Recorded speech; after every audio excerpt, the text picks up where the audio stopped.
there is a moment most people ignore.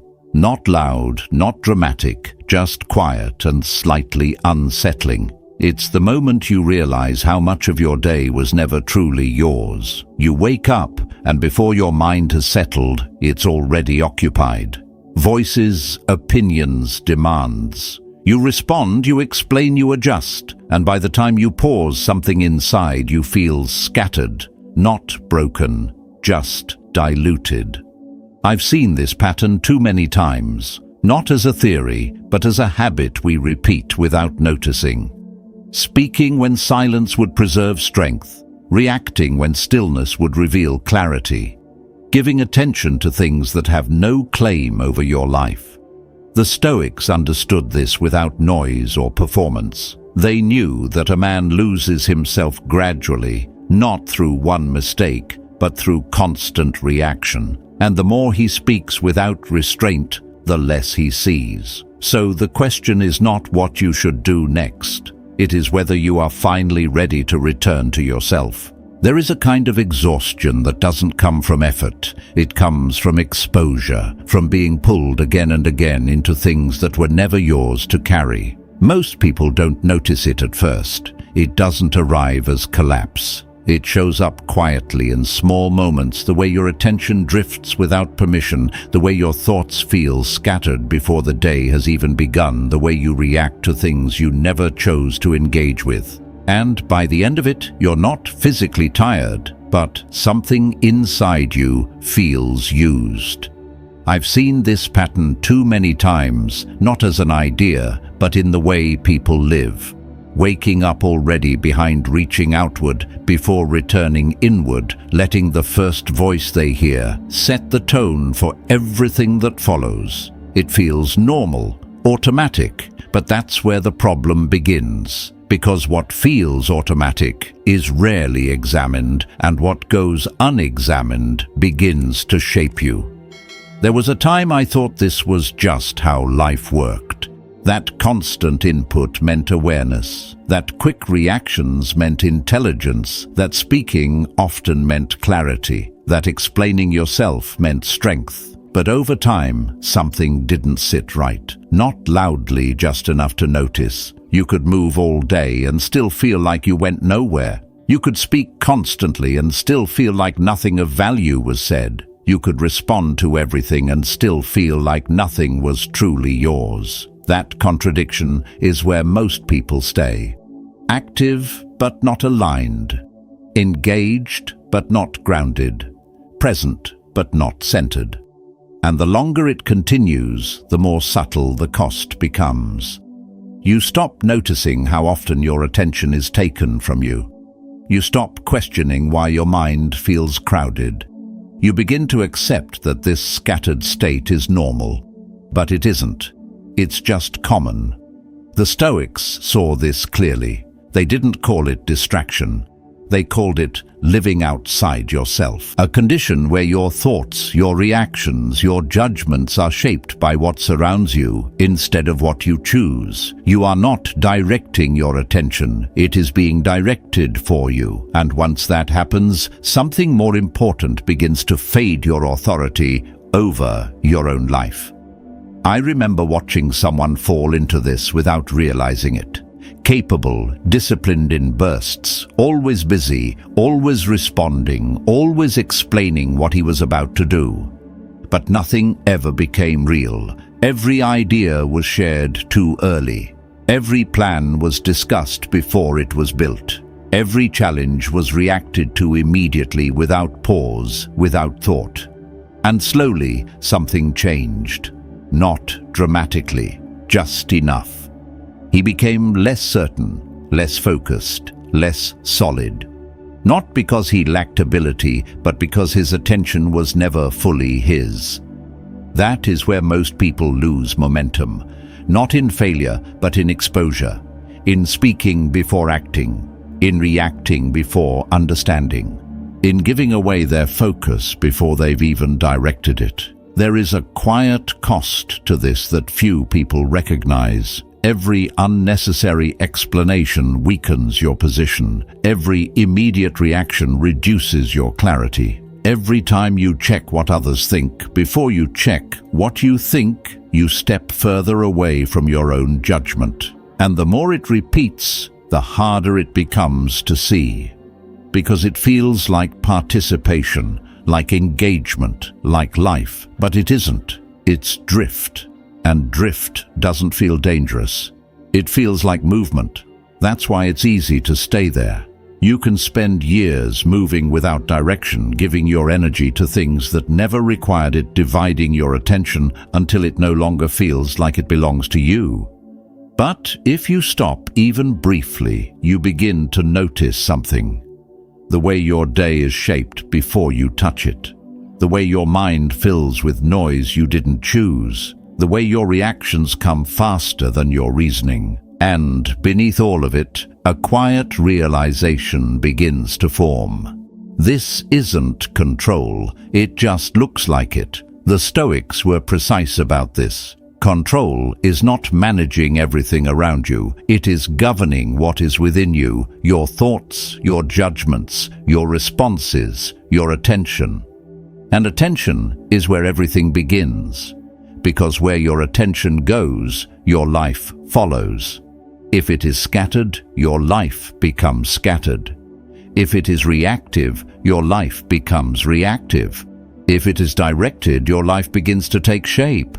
But that direction doesn't come from doing more. It comes from removing what never deserved your attention in the first place. And that is where most people hesitate. Because it doesn't feel like progress. It feels like withdrawal. Like stepping back. Like saying no. Like choosing silence when you're used to speaking. At first, it feels unnatural. Because you've been trained to respond, to engage, to explain, to be visible. But what if that constant visibility is what's been holding you back? What if the need to be heard is preventing you from seeing clearly? What if the urge to react is weakening your ability to understand? These are not loud questions, but they carry weight. Because once you see this pattern, it becomes difficult to ignore. You begin to notice how much of your life is reaction instead of direction. How much energy is spent explaining instead of building. How often you speak without adding anything that needed to be said. And in that awareness, something begins to shift. Not all at once, just enough to create space. Space to pause, space to observe, space to decide whether every reaction is necessary. And that space is where everything starts to change, because in that space you are no longer being pulled, you are choosing. And that is the first step back toward yourself, not through force, not through intensity, but through restraint. Quiet, deliberate restraint.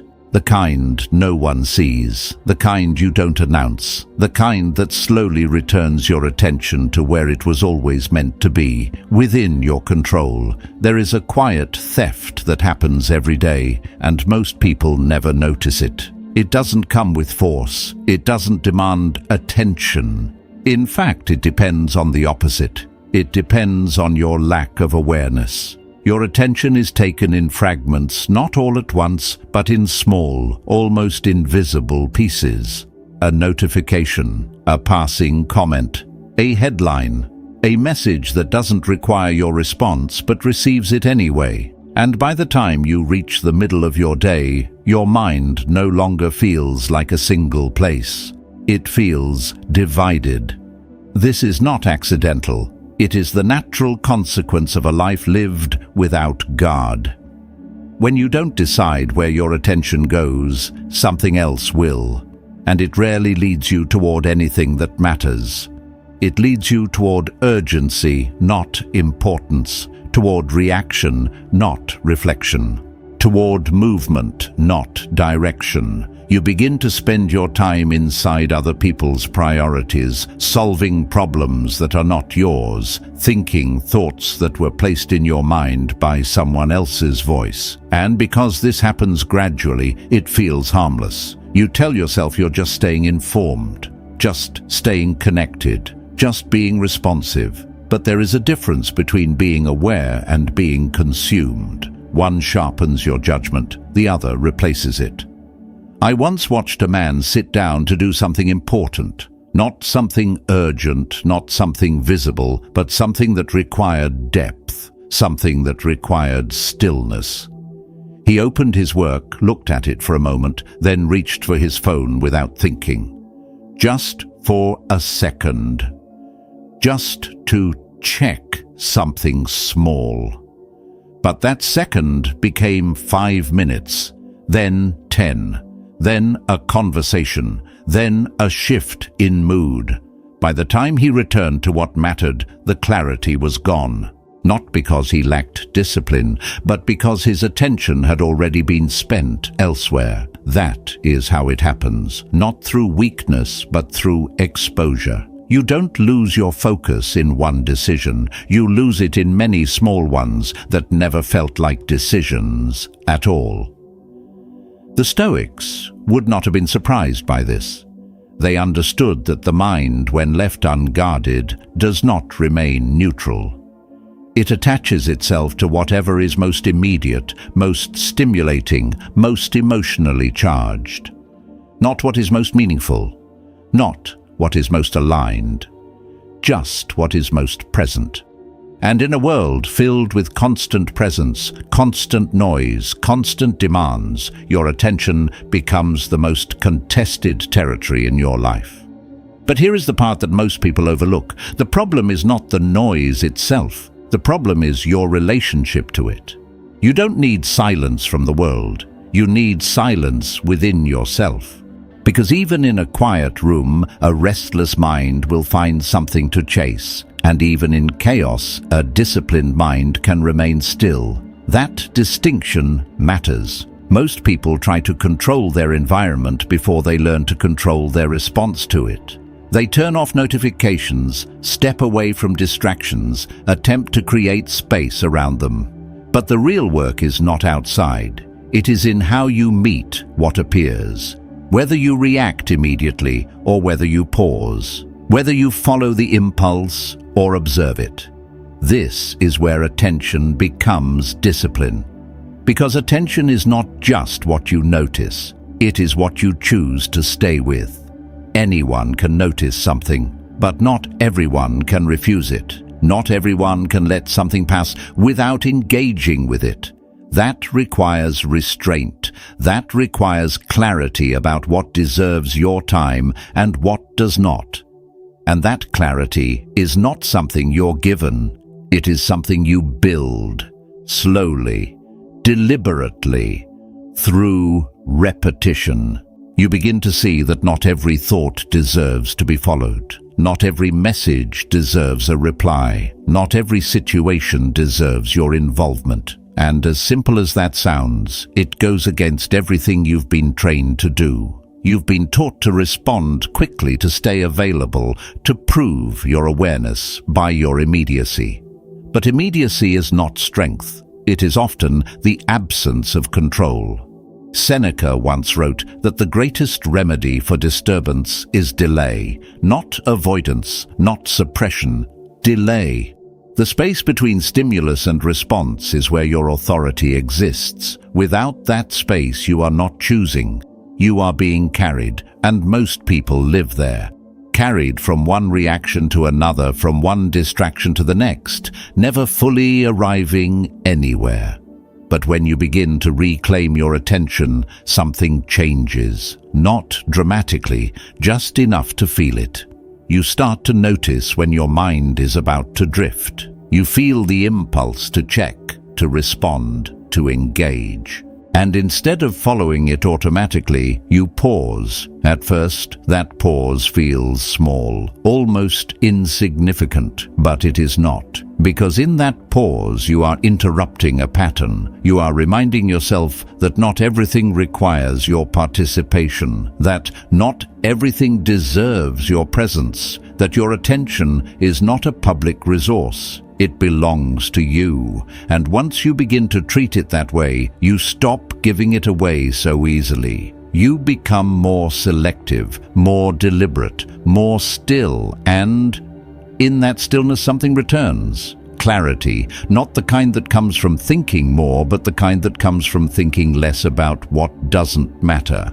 You begin to see what is essential, not because it suddenly appeared, but because everything unnecessary has started to fall away. That is the beginning of focus. Not forcing yourself to concentrate harder, but removing what breaks your concentration in the first place. It's a different approach, less effort, more awareness, and it leads to a different kind of strength. Not loud, not visible, but stable. Because when your attention is no longer scattered, your actions begin to align. You move with more intention, you speak with more precision, you act with less hesitation, not because you rush, but because you are no longer divided. And people notice that even if they can't explain it. They notice that you are harder to pull into unnecessary conversations, that you don't react the way you used to, that you don't chase every distraction that appears. They may call it distance, but it isn't distance,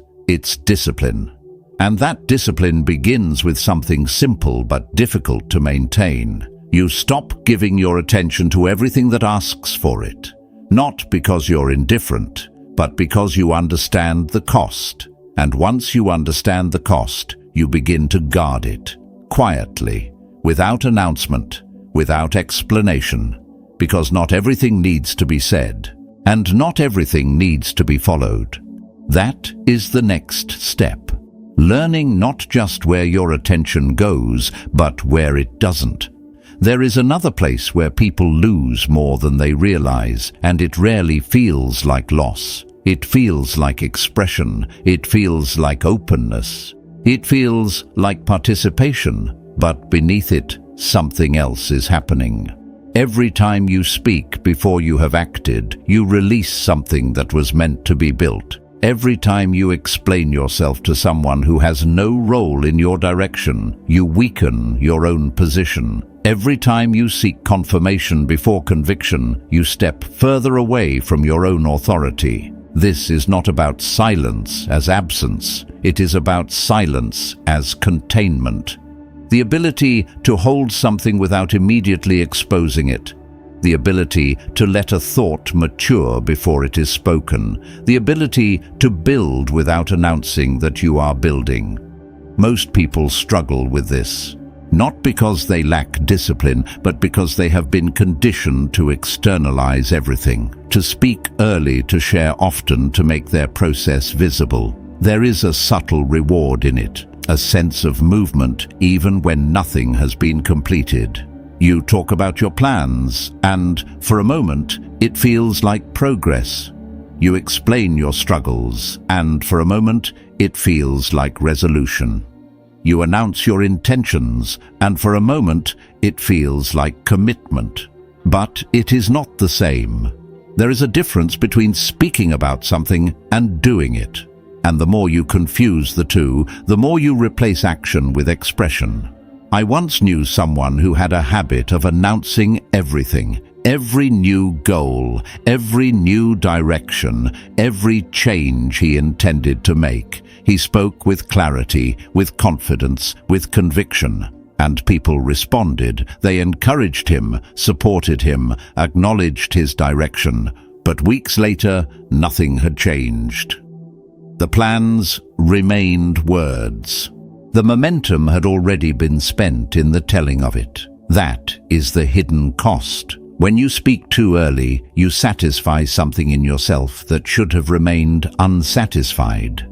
The tension that drives action is released through expression. You feel as if you have moved forward when in reality you have only described movement. The Stoics warned against this not directly as a rule, but as a principle. Speak only when it serves a purpose beyond yourself. Not to impress, not to justify, not to relieve discomfort, but to contribute something that is grounded in action and truth. Epictetus was clear about this in his own way. First understand what you are saying, then speak. Not as a technique, but as a discipline. Because most speech is not born from understanding. It is born from impulse, and impulse is rarely aligned with reason. There is a moment if you pay attention right before you speak. It is brief, almost invisible, but it is there. A small opening where you can choose to say it or to let it pass, to explain or to remain still, to react or to observe. Most people don't use that moment. They move past it too quickly. The words come out before the thought has fully formed. The reaction arrives before the situation has been understood. And once it is spoken, it cannot be taken back. It becomes something you now have to carry, defend, or explain further. This is how unnecessary complexity enters your life. Not through major decisions, but through small repeated expressions that were never required. You say more than needed, and now you must maintain what you said. You explain something that didn't require explanation, and now you are tied to it. You respond to something that didn't deserve your attention, and now you are involved in it. And slowly, without noticing, your life becomes heavier, not because of external burdens, but because of internal leakage. You are giving away parts of your focus, your clarity, your direction through words that never needed to be spoken. This is why restraint matters, not as suppression, but as precision. You begin to ask yourself simple questions. Does this need to be said? Does this serve anything beyond the moment? Does this move anything forward? And often the answer is no. But saying nothing in those moments feels uncomfortable. It feels like you are withholding, like you are not participating fully, like you are missing something, but what you are actually doing is preserving something, your energy, your clarity, your direction. There is strength in not speaking when there is nothing to add. There is control in not reacting when there is nothing to gain. There is discipline in allowing things to pass without your involvement. And this discipline changes how you move.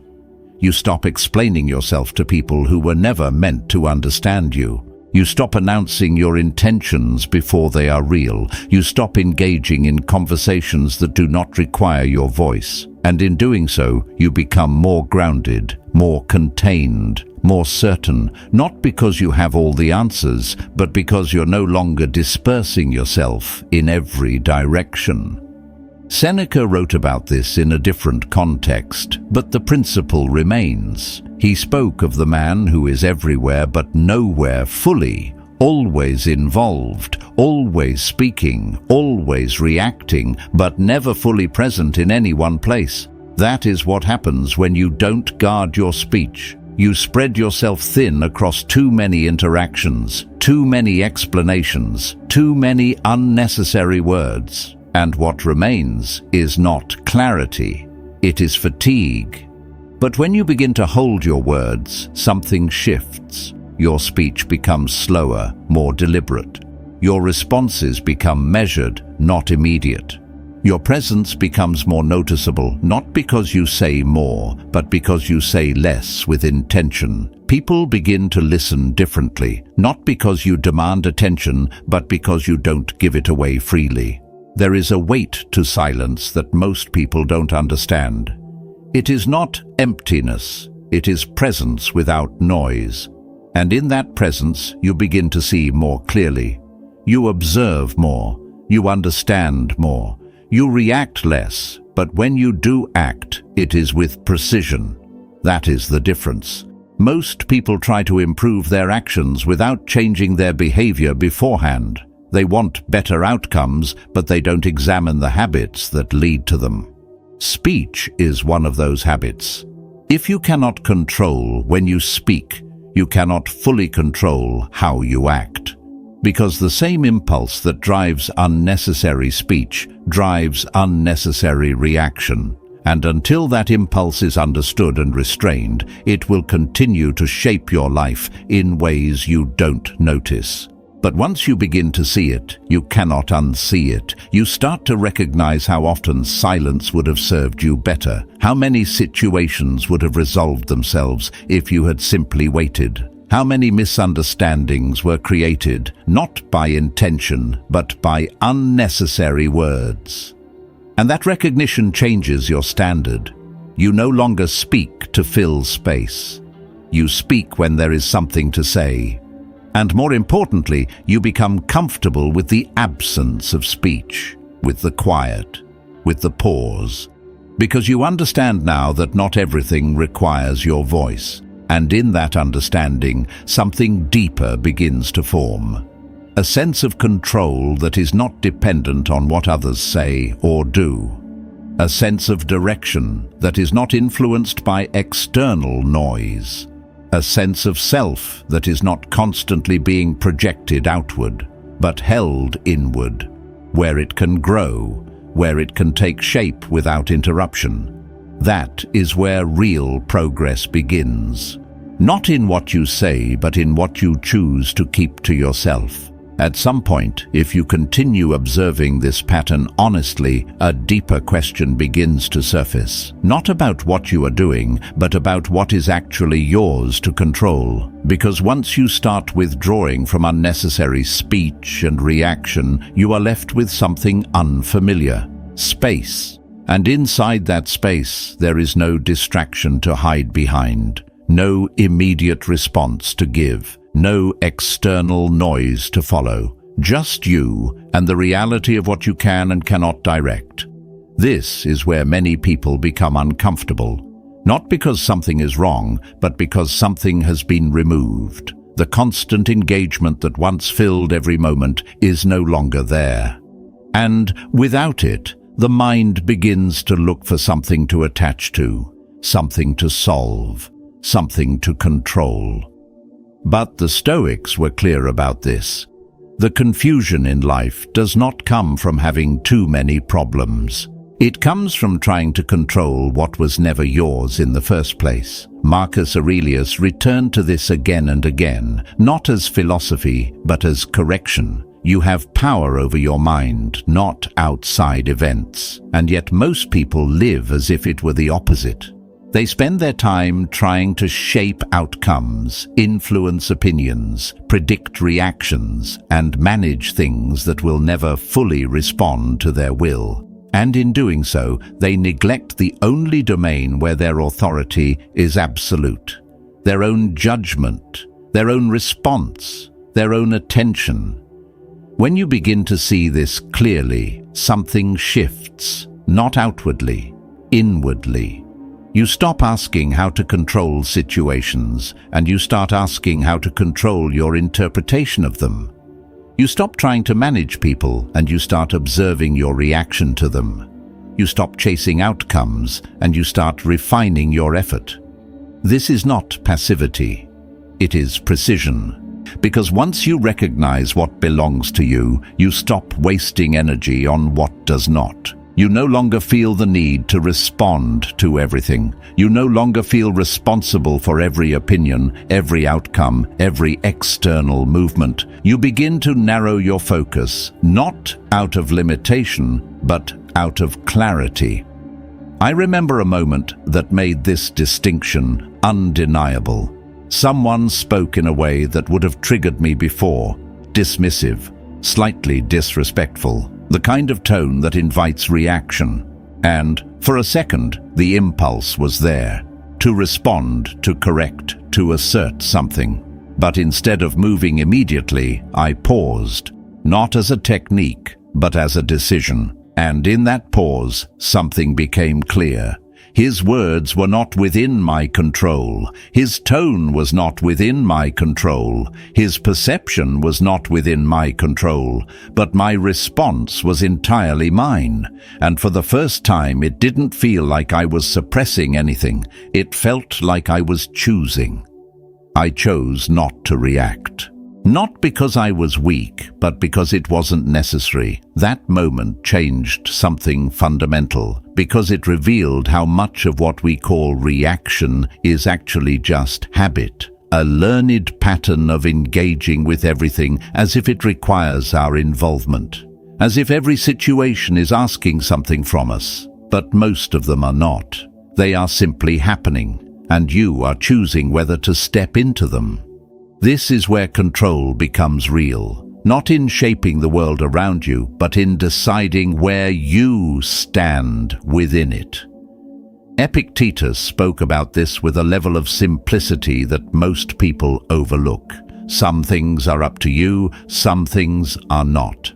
And everything in your life can be understood through that lens, not partially, completely. If it is up to you, it deserves your full attention, your effort, your discipline.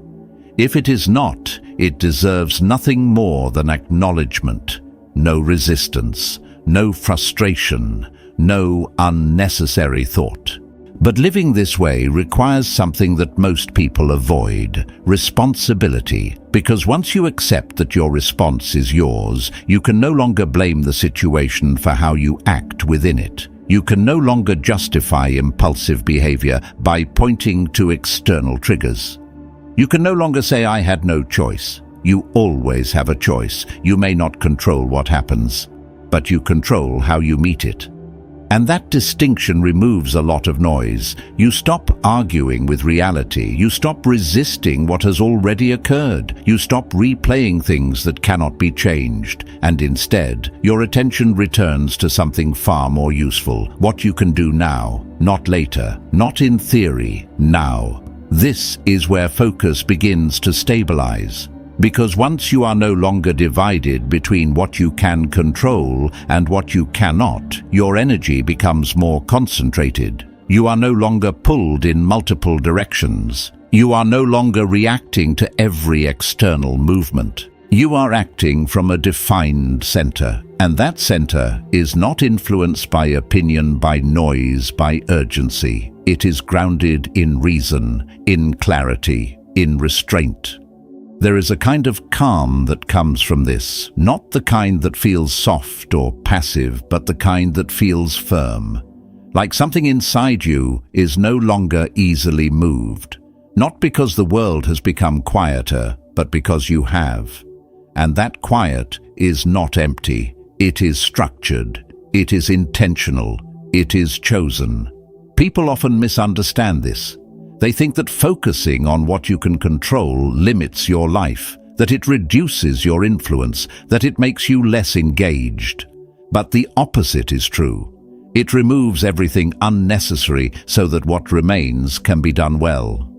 You become more effective, not because you do more, but because you are no longer distracted by what does not belong to you. Your actions become more precise. Your decisions become clearer.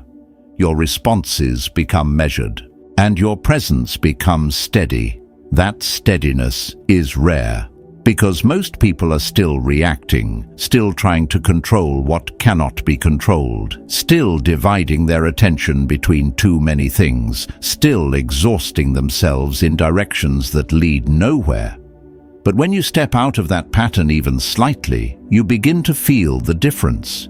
You feel less urgency, less need to respond immediately, less pressure to engage with everything. And more importantly, you feel a return of something that was always there, yourself.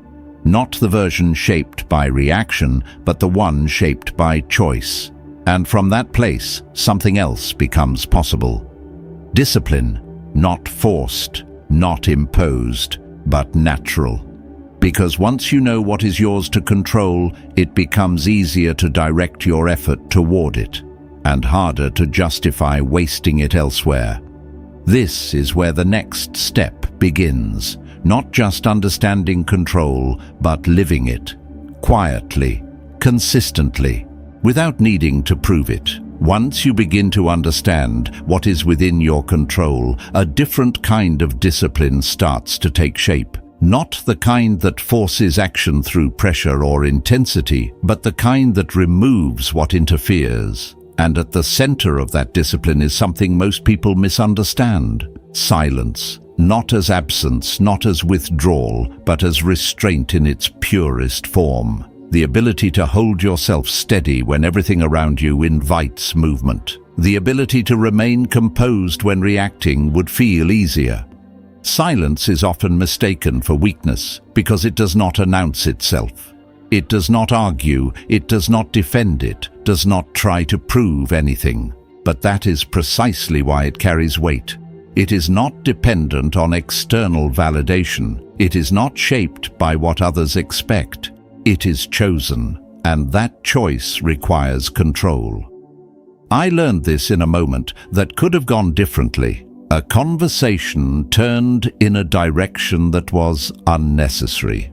The tone shifted. The words became sharper, more personal. There was an opening to respond, to match the tone, to correct what was being said, and for a brief moment it felt justified. It felt like something needed to be said. But instead of speaking, I stayed still. Not out of hesitation, but out of awareness. I could see where the conversation was going. I could see that nothing gained from it would be worth the cost of engaging. So I said nothing, not as avoidance, but as decision, and what followed was unexpected.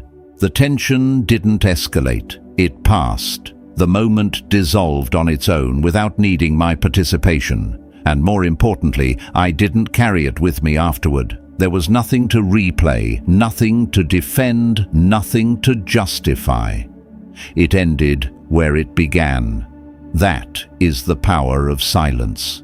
Not in what it does outwardly, but in what it prevents internally. Every unnecessary word creates something that must be maintained. A position, a reaction, a version of yourself that now exists outside of you. And once it exists, it requires energy to sustain, to explain, to defend, to revisit. But when you choose silence, you avoid creating that weight in the first place. This is where restraint becomes clarity. You begin to see that not every situation requires your voice. Not every moment requires your reaction. Not every thought requires expression. And as simple as that sounds, it is one of the most difficult disciplines to maintain.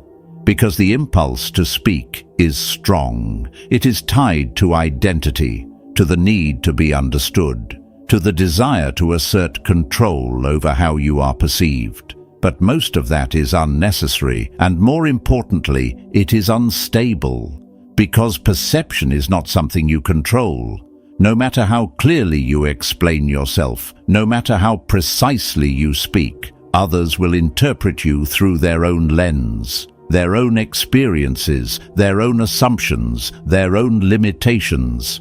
And once you see that clearly, the need to explain yourself begins to fade. Not completely, but enough to create distance. Enough to allow you to choose when speaking is actually required. There is a kind of strength in that, the kind that doesn't feel urgent, the kind that doesn't need to respond immediately, the kind that can wait. And waiting in this context is not delay, it is discipline. Seneca described anger as something that grows stronger when acted upon quickly. The faster you react, the less you understand. And the less you understand, the more you reinforce the pattern. But when you pause, even briefly, something changes. The emotion loses its momentum. The situation becomes clearer. The need to react begins to dissolve. That is not suppression. It is control. And over time, that control becomes natural. You stop seeing silence as something you have to force, and you begin to see it as something you choose. You become comfortable with not filling space. Comfortable with letting conversations end without adding anything unnecessary. Comfortable with observing without inserting yourself into every interaction. This changes how you move through the world. You become less reactive, not because you lack awareness, but because you have more of it. You notice things without needing to engage with them. You see patterns without needing to comment on them. You understand situations without needing to explain your understanding. And in that position, something else begins to develop. Authority. Not the kind that is imposed or demanded, but the kind that is recognized. People begin to feel the difference. They notice that you are not easily pulled into arguments, that you don't respond to every comment, that you don't rush to explain yourself. and while they may not understand it immediately, they respond to it. Because restraint signals something. It signals that you are not dependent on the moment, that you are not controlled by impulse, that you are not reacting to maintain an image. You are acting or not acting by choice. That distinction is subtle, but it changes everything. Because once your actions are no longer driven by impulse, they begin to align with intention. You stop speaking out of habit and start speaking with purpose. You stop reacting out of emotion and start responding with clarity. And that alignment creates stability, not just in how you act, but in how you feel. There is less internal noise, less replaying of conversations, less questioning of what you said or how it was received. Because you are no longer saying things that didn't need to be said. You are no longer engaging in situations that didn't require your involvement. You are no longer creating unnecessary complexity in your own life, and with that reduction, something else becomes available.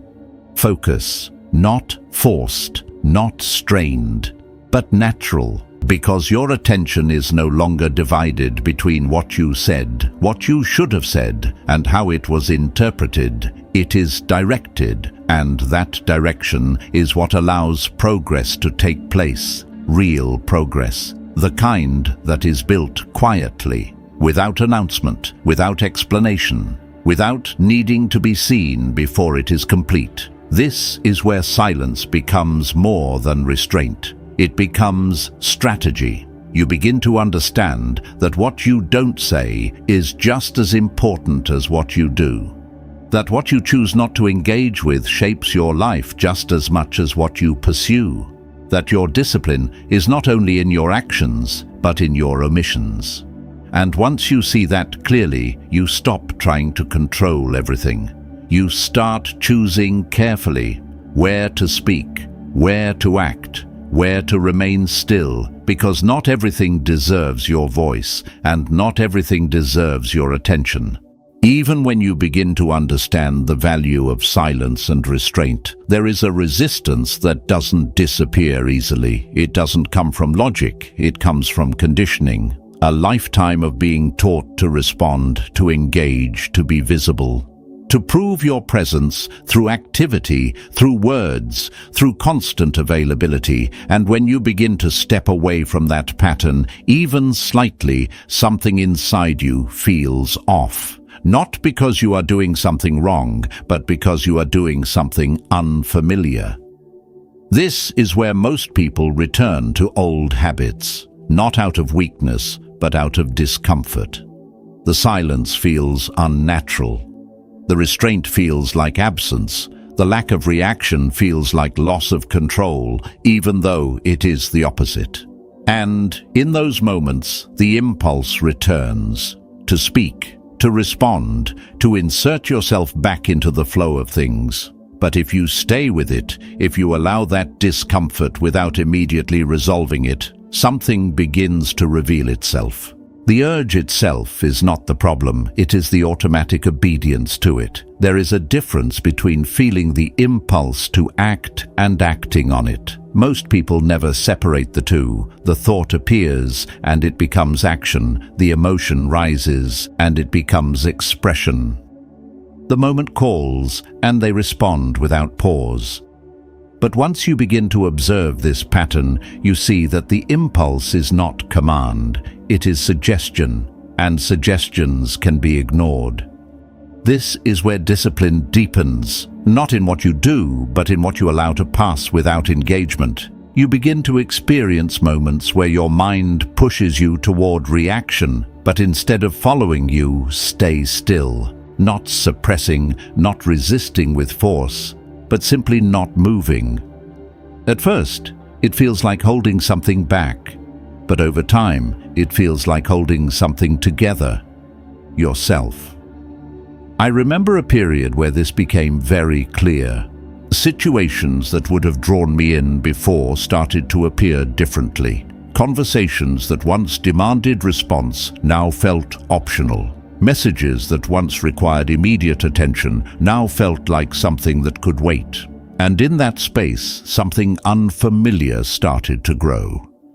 Patience. Not forced patience, but natural delay. The kind that comes when you are no longer governed by urgency. And with that patience, clarity followed. You begin to see that most things lose their weight when you don't engage with them immediately, that what feels important in the moment often fades when given time, that not every issue requires resolution and not every tension requires your involvement. But this is not how most people are taught to live.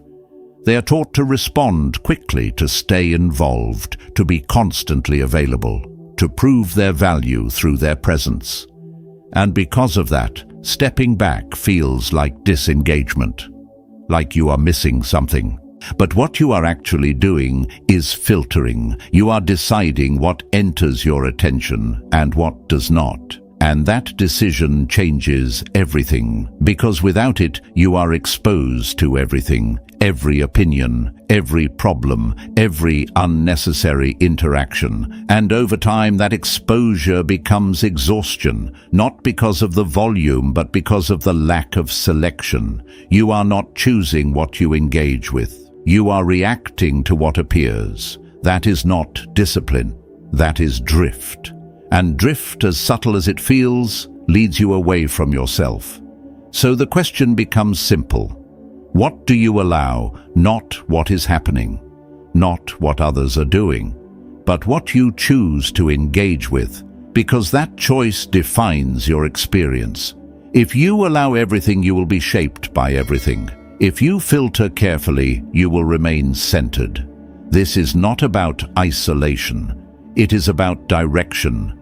You are not removing yourself from life. You are removing what does not serve your alignment within it, and that requires a level of honesty that most people avoid. You have to admit that not everything deserves your attention, that not everyone needs your response, that not every situation benefits from your involvement. And once you admit that, you begin to act differently. You pause more often. You speak less frequently. You engage more selectively. And in doing so, you begin to feel something that was previously absent. Space. Not empty space. Clear space. The kind that allows thought to settle. The kind that allows perception to sharpen. The kind that gives you the ability to see things as they are not, as they appear in the moment. This is where understanding begins to deepen. Because when you are not constantly reacting, you begin to observe. And observation reveals patterns. Patterns in others, patterns in situations, but more importantly, patterns in yourself. You start to notice when you are being pulled, when your attention is being redirected, when your emotions are being triggered, and instead of following those patterns automatically, you begin to interrupt them, not aggressively, quietly, consistently. That consistency is what builds strength. Not one moment of restraint, but many. Not one decision to remain silent, but repeated choices. And over time, those choices become natural. You no longer feel the need to engage with everything. You no longer feel uncomfortable with silence.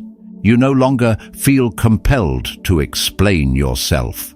Because you understand something that most people overlook. You are not responsible for being understood by everyone. You are responsible for being aligned with yourself. And alignment does not require constant expression. It requires clarity.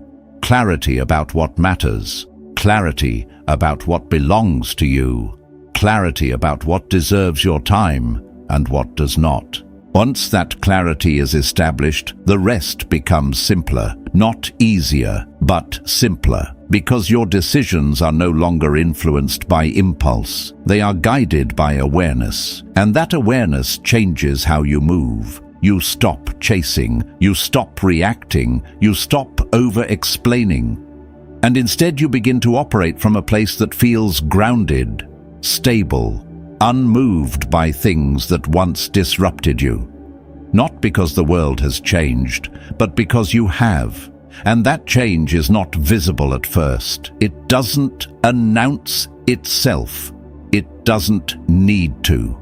But it shows in your restraint, in your silence, in your ability to remain composed when others would react. That is where discipline becomes identity. Not something you practice occasionally, but something you live continuously. And once it becomes part of you, the question is no longer how to control yourself. It becomes something else. How to maintain that control when it is tested. Control is easy when nothing challenges it.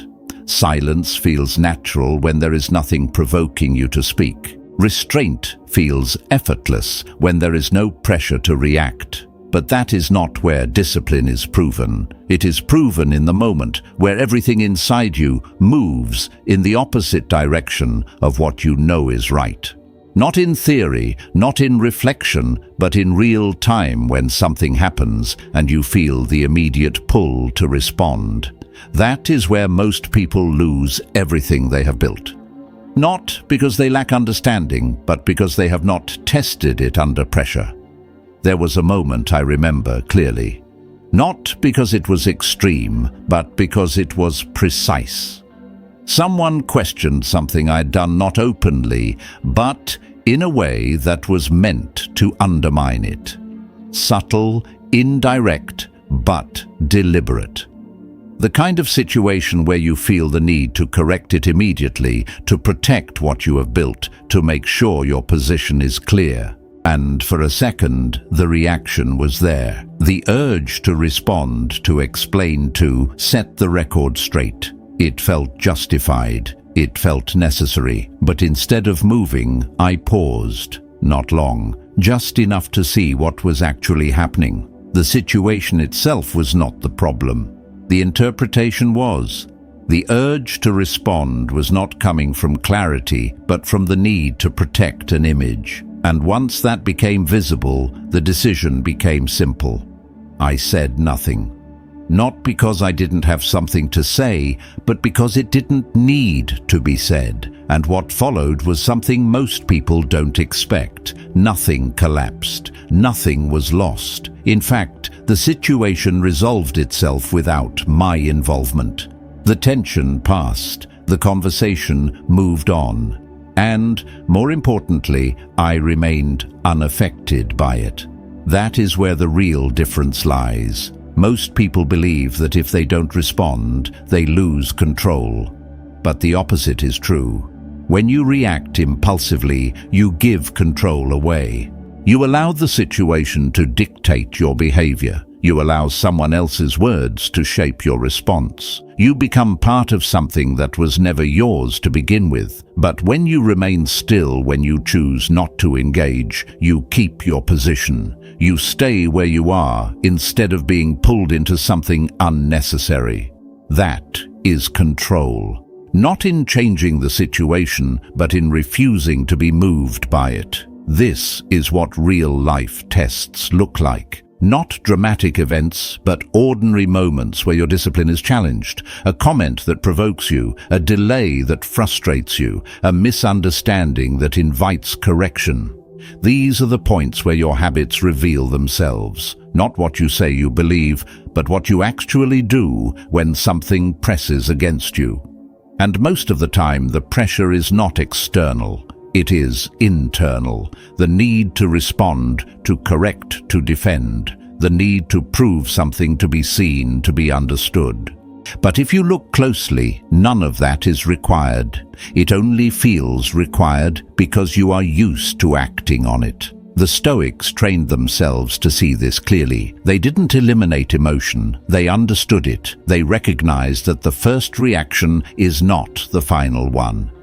That there is always a space between what happens and how you respond to it. And in that space, there is choice. Not a loud choice. Not something that announces itself. Just a quiet moment where you either follow the impulse or step back from it. Epictetus spoke about this in a way that most people overlook. It's not what happens to you, but how you react to it that matters. But what is often missed is that your reaction is not fixed. It is not automatic. It is something you participate in, and if you participate unconsciously, it becomes habit. If you participate consciously, it becomes discipline. That distinction is what separates people who remain reactive from those who become composed. There was another moment, simpler but just as revealing, a delay in something that mattered, something that should have moved forward but didn't. The kind of situation that creates frustration, that builds impatience, that pushes you toward action just to break the stillness. And again, the impulse was there, to push, to follow up, to force movement. But instead, I waited. Not passively, but deliberately. I recognized that the urgency I felt was not coming from the situation itself, but from my interpretation of it. And once that was clear, the pressure disappeared. That is something most people never learn. They confuse urgency with importance. They feel something strongly and assume it must be acted on. But feeling something is not a reason to move. It is a signal to observe, to understand where it is coming from, to decide whether it deserves action. And most of the time it doesn't. It passes. It fades. It resolves itself without intervention. This is how you begin to move differently, not by doing more, but by reacting less, not by forcing control, but by allowing things to unfold without your interference. And in that position, you begin to see something that was always there. Most situations do not require your involvement. They only appear to because you are used to stepping into them. But when you step back, they reveal their true nature, temporary, self-contained, not dependent on you. This changes how you carry yourself. You stop being pulled into every conversation, every tension, every moment that invites reaction. You become selective, not cold, not distant, but precise. You engage when it is necessary. You remain still when it is not. And that precision creates a kind of stability that most people don't have, because they are still responding to everything, still allowing external events to shape their internal state. But when you begin to pass these tests, even in small ways, something builds. Confidence. Not loud, not visible, but internal. The kind that comes from knowing you are not easily moved, that you can remain composed under pressure, that you can choose your response instead of being driven by it. And that confidence changes everything, because it removes the need to prove anything. You're no longer reacting to maintain an image. You're acting or not acting based on what is actually required. This is where discipline becomes reliable. Not something you practice occasionally, but something that holds under pressure. Something that doesn't collapse the moment you are challenged. And once you reach that point, the question shifts. It is no longer about whether you can control yourself in quiet moments. It becomes whether you can maintain that control when the world tries to pull you out of it. Because that is where most people return to old patterns. But if you stay steady, if you remain consistent, something else begins to happen. The things that once disrupted you begin to lose their effect, not because they disappear, but because you no longer participate in them the same way. And that is where real strength begins to show. Not in what you do, but in what you no longer need to do. There is one force that quietly pulls most people out of themselves more than anything else, and it rarely feels like pressure. It feels like approval, the need to be seen, to be acknowledged, to be recognized in some way. Not always in obvious forms, not always through praise, but through something more subtle. A response, a reaction, a signal that what you did, what you said, what you are, has been noticed. And once you become aware of it, you start to see how much of your behavior is shaped by that need. It doesn't begin as something negative. It starts early in small ways. You speak and someone listens. You act and someone responds. You share something and someone acknowledges it. And over time, that feedback becomes a reference point. You begin to measure your actions, not just by what they produce, but by how they are received. Not just by what is true, but by what is recognized. And slowly, without noticing, your direction begins to shift. You are no longer acting solely from your own judgment. You are adjusting even slightly based on how others respond. At first, it seems harmless, even useful. You tell yourself you are learning, adapting, improving. But there is a line, and most people cross it without realizing.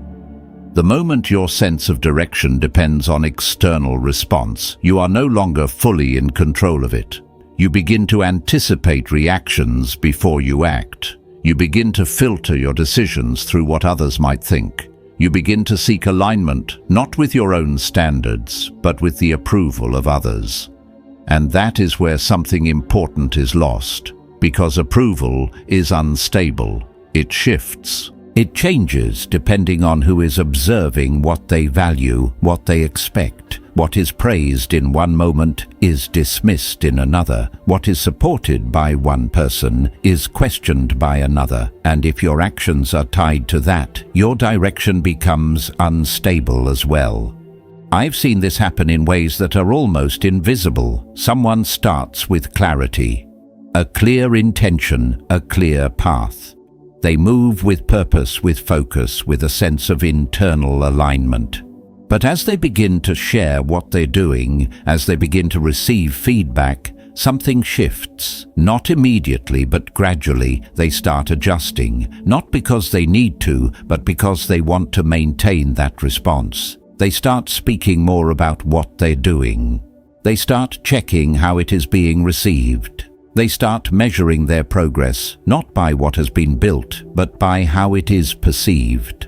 And over time, the original direction fades. Not completely, but enough. Enough to create doubt. Enough to introduce hesitation. Enough to divide their attention between what they are doing and how it is being seen. That division is where focus breaks, because you are no longer fully engaged in the work itself. Part of your attention is always elsewhere, in anticipation, in evaluation, in response. And that split weakens everything. Your effort becomes less concentrated, your decisions become less certain, your progress becomes slower, not because you are doing less, but because you are no longer fully present in what you are doing. This is why the Stoics placed so much emphasis on independence of judgment, not isolation, not rejection of others, but the ability to act without being governed by external approval. Marcus Aurelius wrote as if no one was watching, even though he was one of the most visible figures in his time. Not because he didn't care about others, but because he understood that clarity cannot depend on perception. What you do must be grounded in reason, not in response. That principle is difficult to maintain in a world that constantly rewards visibility. You are encouraged to share, to express, to show your process. And again, this is not inherently wrong, but it becomes a problem when the act of sharing replaces the act of building. When the response becomes more important than the result. When you begin to act not because it is right, but because it will be seen. There is a difference between doing something well and being seen doing it. And if you are not careful, you will begin to choose the latter. That is where silence becomes essential, not as withdrawal, but as protection. Protection of your direction, protection of your focus, protection of your independence. Because when you stop seeking approval, something shifts immediately. Your attention returns to the work itself. You stop checking how things are being received. You stop adjusting based on feedback that is not grounded in your own judgment. You stop performing, and when you stop performing, you begin to build. quietly, without interruption, without distraction, without the constant need to validate what you are doing. That quiet is where real progress happens. Not because it is hidden, but because it is uninterrupted. There is no need to explain, no need to prove, no need to maintain an image. There is only the work. And when your attention is fully on that, your actions become sharper, your decisions become clearer, your movement becomes more direct. There was a period where I stopped sharing what I was doing entirely, not as a rule, but as an experiment. No announcements, no explanations, no early exposure, just the work itself. And what I noticed was immediate. The need to check how things were being received disappeared. The urge to adjust based on perception faded. The focus deepened. Not because I was trying harder, but because there was nothing pulling me away from it. And more importantly, the work itself improved. Not in a dramatic way, but in a consistent one. Because it was no longer influenced by external factors, it was shaped entirely by internal standards. That is the difference. When you act for approval, your standard shifts. When you act from clarity, your standard stabilizes. And that stability is what allows you to move forward without hesitation. Because you are no longer waiting for confirmation. You are no longer dependent on response. You are no longer adjusting based on what others think. You are moving based on what you know. That kind of movement is rare, because most people are still looking outward, still checking, still measuring themselves against something that changes constantly. And as long as that continues, their direction will remain uncertain. But when you step away from that even slightly, you begin to feel something different. Freedom. Not the kind that feels expansive, but the kind that feels grounded. The freedom to act without needing to be seen. The freedom to build without needing to explain. The freedom to move in a direction that is yours. And once you experience that even briefly, it becomes difficult to return to the old way. Because you see clearly now, the need for approval was never strength. It was dependency. And silence is what breaks it. Once you begin to step away from the need for approval, another shift becomes possible, one that is quieter, but far more important. You start to observe instead of react, not as a technique, not as something you force, but as a natural result of no longer being pulled into everything that appears.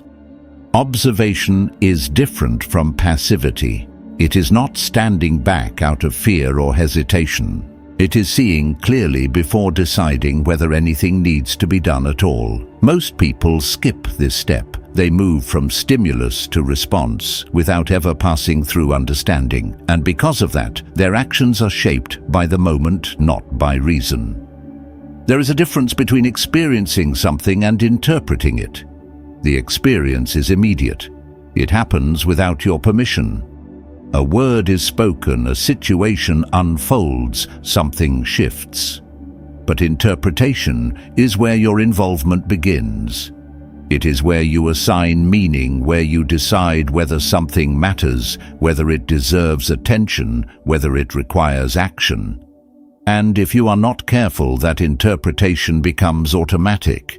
You label something quickly, you react to the label, and the cycle continues without pause. But when you slow down, when you allow yourself to observe, before interpreting, the entire process changes. I remember sitting in a room where a conversation turned in a direction that usually leads to tension. Opinions began to clash, voices became slightly sharper, and there was an expectation that everyone present would take a position. That was the pattern. That was the norm. But instead of entering it, I stayed where I was. Not disengaged, not indifferent, but attentive. I listened without preparing a response. I observed without inserting my own view. And what became clear almost immediately was that the situation didn't require my involvement. The tension existed, but it did not belong to me. The disagreement was real, but it did not demand my voice. That realization changes how you move, because you begin to see how often you step into situations simply because they are happening, not because they require you. You begin to recognize that not every conversation needs your contribution, not every opinion needs your agreement or disagreement, not every moment needs your presence in the form of reaction. And as you step back, not physically but mentally, something becomes available that wasn't there before. Clarity. Not the kind that comes from analyzing more, but the kind that comes from interfering less. You start to see patterns more easily. You notice how people speak, when they are uncertain how they react, when they feel challenged, how they repeat the same behaviors without realizing it. But more importantly, you start to see your own patterns. The moments where you feel pulled, the situations that trigger a reaction, the thoughts that appear before you even have time to examine them. And instead of being carried by those patterns, you begin to stand apart from them.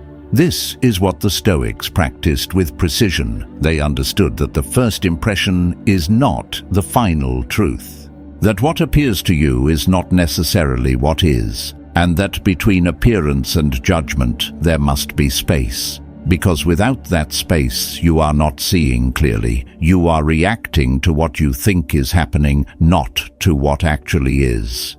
Epictetus described this in simple terms. When something happens, do not say immediately that it is good or bad. Pause, examine it, see it for what it is before you decide what it means. This is not hesitation, it is discipline.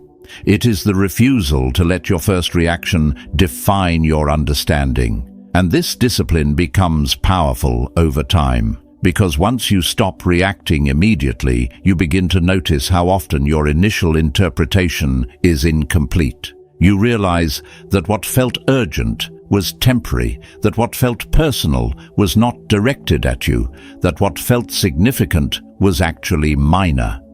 And with that realization, your responses change.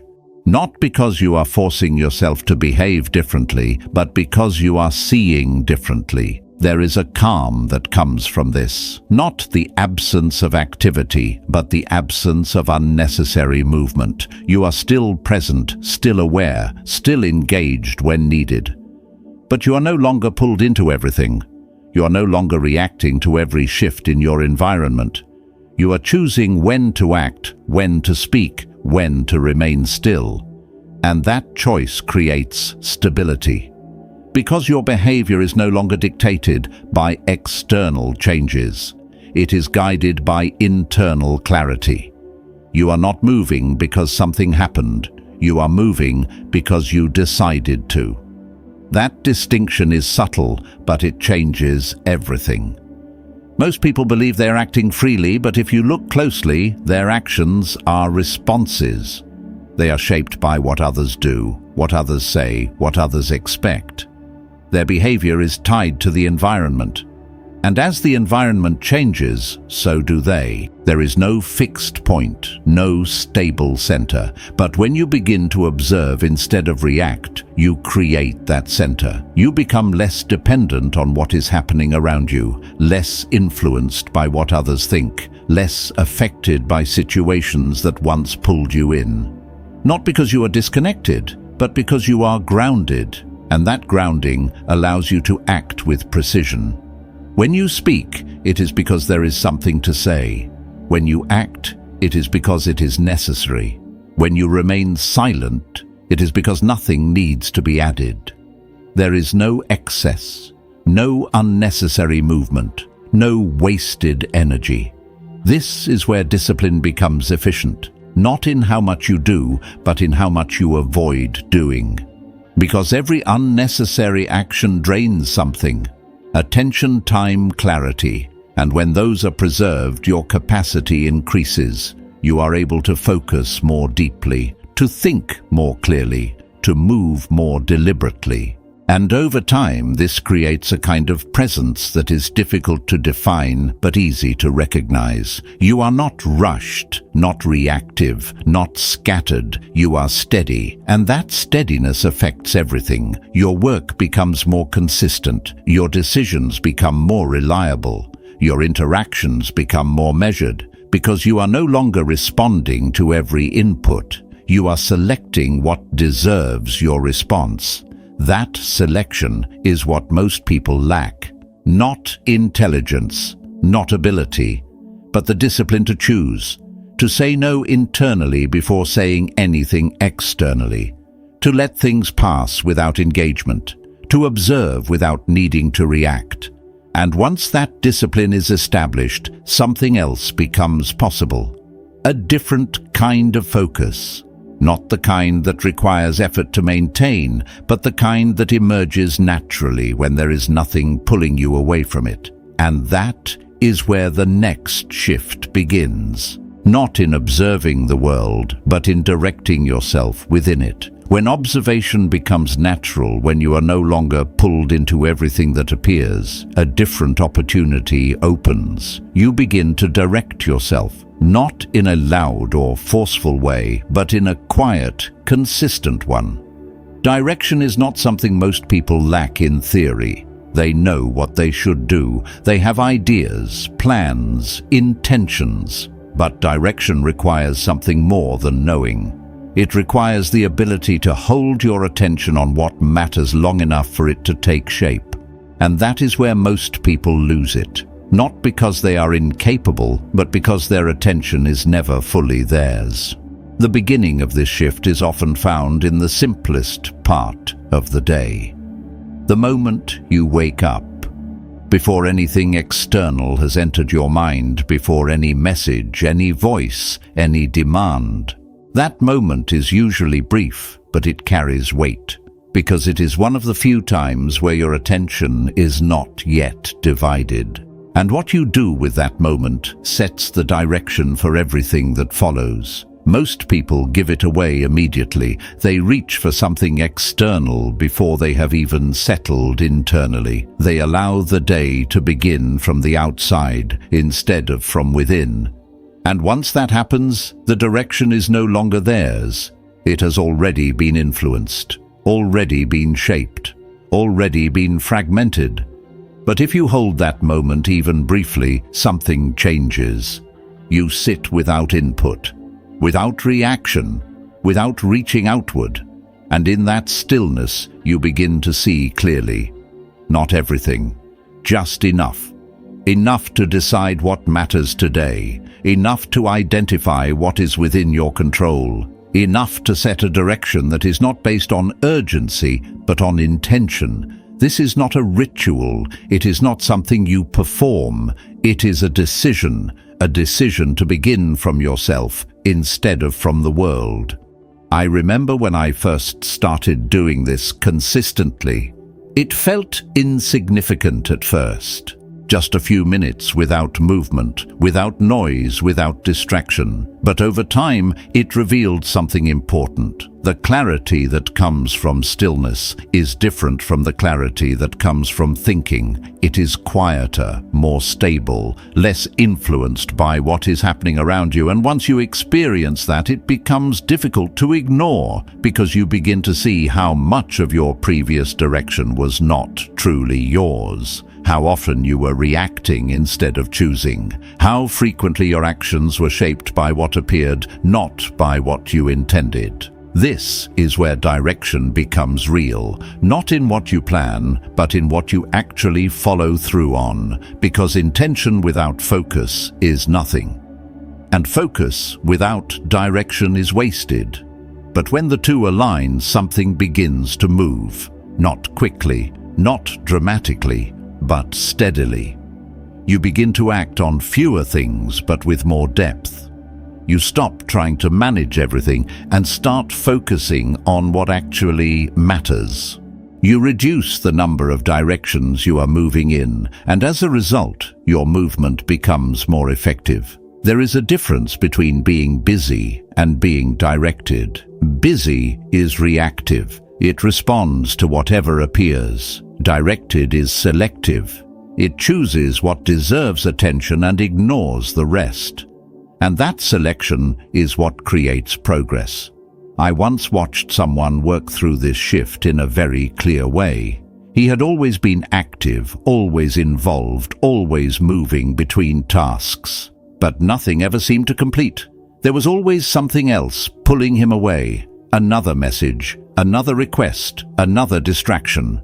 And over time it became his normal state, movement without completion. But when he started narrowing his focus, something changed. Not immediately, but noticeably. He began to choose one thing at a time, to stay with it, to ignore everything else until it was done.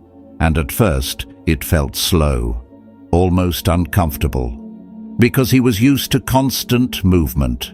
But as he continued, the results began to appear, not because he was doing more, but because he was finally finishing something. That is the difference direction makes. It is not about increasing activity, it is about reducing interference. And most of that interference is self-created, through distraction, through unnecessary engagement, through lack of restraint.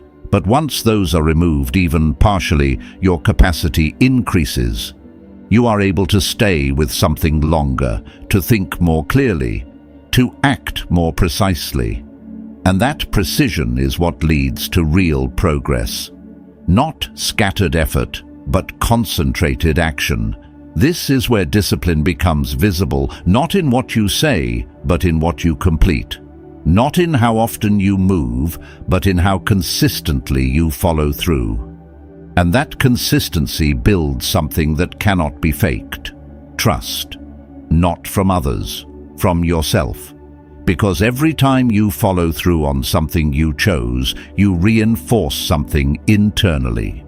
You prove to yourself that your direction is not just an idea, but a reality, that your actions align with your decisions, that your attention remains where you place it, and that alignment changes how you see yourself. You no longer feel scattered. You no longer feel uncertain. You begin to feel reliable, and that reliability removes a lot of doubt. Because doubt often comes from inconsistency, from starting things and not finishing them, from shifting direction too often, from allowing external factors to interrupt your focus. But when your direction stabilizes, those patterns begin to fade. You are no longer reacting to what appears. You are following what you chose, and that choice becomes your anchor.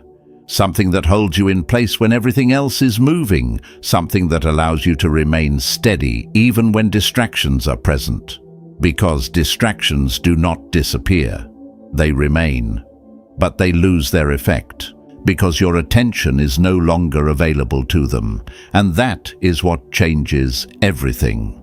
Not the removal of distraction, but the refusal to engage with it. This is where focus becomes effortless, not because it requires no discipline, but because the discipline has already been established. You're no longer fighting to concentrate. You're simply not allowing anything to break your concentration. And that difference is what allows you to move forward without interruption, without hesitation, without the constant need to start over. You begin to build momentum, and that momentum is not based on speed, it is based on consistency, small, deliberate actions repeated over time, without noise, without announcement, without distraction. And as that continues, something else begins to take shape. Not just what you are doing, but who you are becoming while you do it. As your direction becomes more stable, something else begins to change, something that most people overlook because it does not announce itself. The way you build, not what you build, but how. The shift is subtle. You stop needing to show progress before it is real. You stop speaking about what you're doing before it has taken shape. You stop using visibility as a substitute for movement. And in that shift, your work begins to deepen. There is a quiet difference between building in public and building in private. Not in visibility, but in intention. When you build in public too early, your attention is divided. Part of it is on the work itself, but part of it is on how the work is being received. You begin to anticipate response to adjust based on feedback that may not even be relevant to measure progress through reaction instead of completion. And over time, that division weakens the process. The work becomes less focused, less precise, less grounded in its original purpose. But when you build in silence, something else happens. Your attention remains undisturbed. There is no need to explain, no need to justify, no need to maintain an image of progress. There is only the work itself. And when your focus is fully there, without interruption, it begins to take a different form, more refined, more consistent, more aligned with what you intended from the beginning. This is not about secrecy, it is about preservation. Preservation of your attention, preservation of your direction, preservation of the internal standard that guides your actions. I remember a time when I would share everything early, every idea, every plan, every shift in direction. It felt natural, even productive, as if speaking about it would make it more real. And for a moment it did. It created a sense of movement, a sense of progress. But over time, I noticed something. The more I spoke about what I was going to do, the less I actually did. Not because I lost interest, but because something in the act of sharing replaced the need to follow through. That realization was quiet but clear. The energy that should have been directed into action was being spent in expression, and once it was spent, there was less left to build with. So I stopped. Not completely, but deliberately. I began to hold things longer before speaking about them, to work without announcing, to let progress exist without needing to show it. And what I noticed was immediate. The focus deepened. The work became more consistent. The need to check how it was being received disappeared. And with that, something else emerged. Ownership. Not in the sense of control over everything, but in the sense that what I was building belonged fully to me until it was ready to stand on its own. There is strength in that. Because when something is still forming, it is vulnerable, not to others, but to interruption, to influence, to premature judgment. And if you expose it too early, you risk shaping it based on external input before it has developed its own structure. The Stoics would have recognized this as a matter of discipline, not in isolation, but in timing, knowing when to speak and when to remain silent. Knowing when something is ready to be shared and when it still requires your full attention without interference. This applies to more than just work. It applies to decisions, to direction, to any change that is still in progress. The moment you announce something, you create an expectation, not just externally, but internally. And that expectation can shift your focus. It can introduce pressure where none was needed. It can pull your attention away from the process and toward the perception of the process. But when you keep things contained, when you allow them to develop without exposure, your focus remains where it should be, on the doing, not the describing. There is a man I observed over time who embodied this without ever explaining it. He spoke little about what he was working on, not because he had nothing to say, but because he had no need to say it. He moved quietly, consistently, without drawing attention to himself. And when results appeared, they spoke without explanation. There was no need to justify them, no need to prove their value. They were complete. That kind of presence is rare, not because it is difficult, but because it requires patience. It requires the ability to delay recognition, to delay acknowledgement, to delay the satisfaction that comes from being seen. And most people are not willing to do that.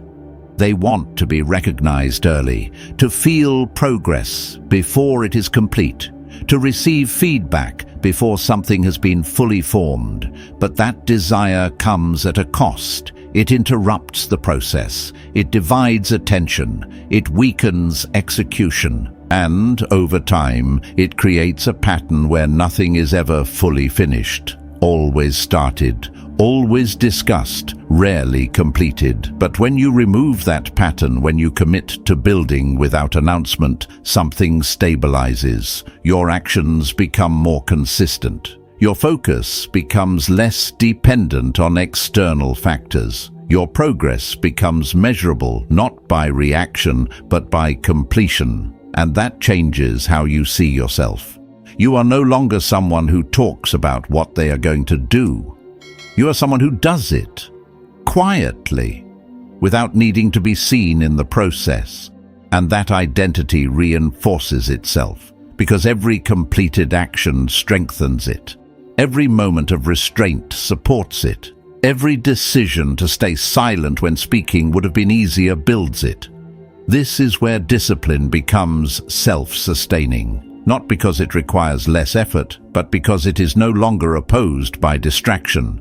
You are not fighting against impulses constantly. You are simply not feeding them, and as a result, they lose their influence. You become more stable, more focused, more aligned, and that alignment extends beyond your work. It begins to shape how you think, how you decide, how you move through situations, because you are no longer divided. Your attention is not scattered. Your direction is not influenced by every external signal. You are operating from a place that is consistent, and that consistency creates something most people are missing.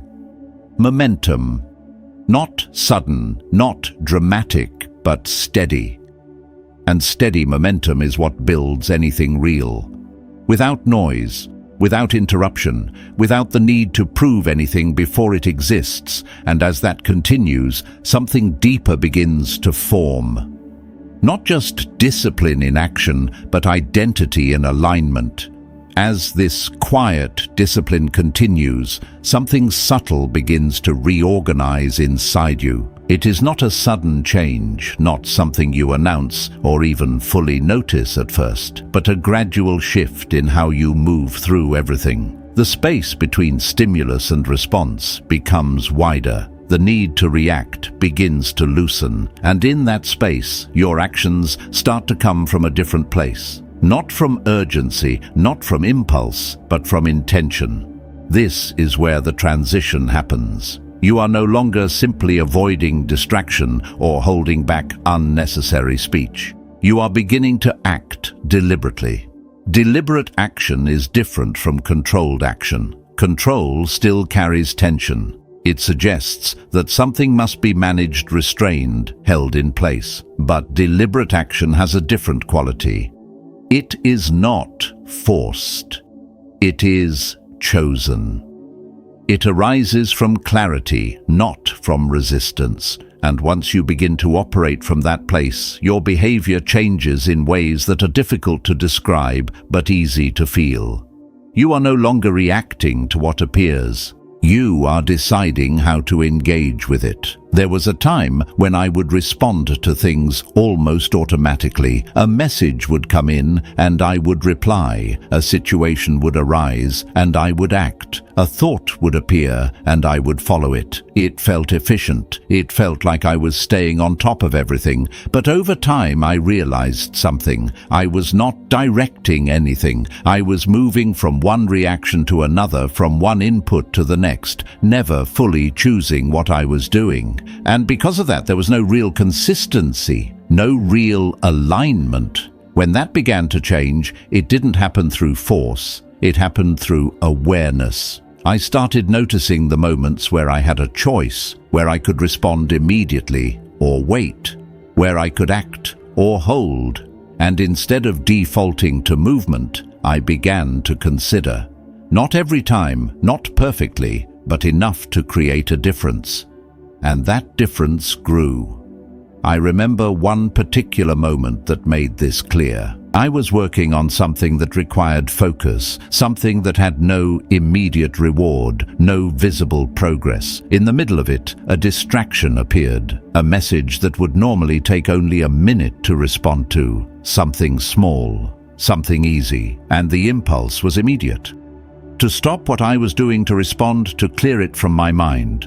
But instead, I paused. I asked a simple question: does this need to be done now? The answer was no, so I returned to the work. That decision, small as it was, carried weight. Because it was not about the message, it was about direction, about choosing to remain where I had already decided to be instead of being pulled elsewhere. And as I continued to make decisions like that, something changed. The interruptions became less frequent, not because they stopped appearing, but because I stopped engaging with them. The focus deepened, not because I tried harder, but because I allowed it to remain uninterrupted. This is where intentional action begins to take over. You stop being driven by what appears in front of you. You start being guided by what you have already chosen. Your actions are no longer reactions, they are continuations. Each decision builds on the last, each moment aligns with the one before it. And that alignment creates a kind of movement that is difficult to disrupt. Most people never reach this point because they are constantly resetting. Every distraction, every reaction, every unnecessary engagement pulls them out of their direction. They start something, then stop. They focus, then drift. They decide, then adjust based on what appears. And because of that, nothing ever builds. There is no continuity, no accumulation, no depth. But when your actions become intentional, that pattern breaks. You begin to stay with things, to follow through, to complete what you started without being pulled away by every new input. And that creates something powerful. Not in the moment, but over time. A steady accumulation of effort that leads to real progress. There is also a shift in how you perceive time. When you are reactive, time feels fragmented. You move from one thing to another, never fully arriving anywhere.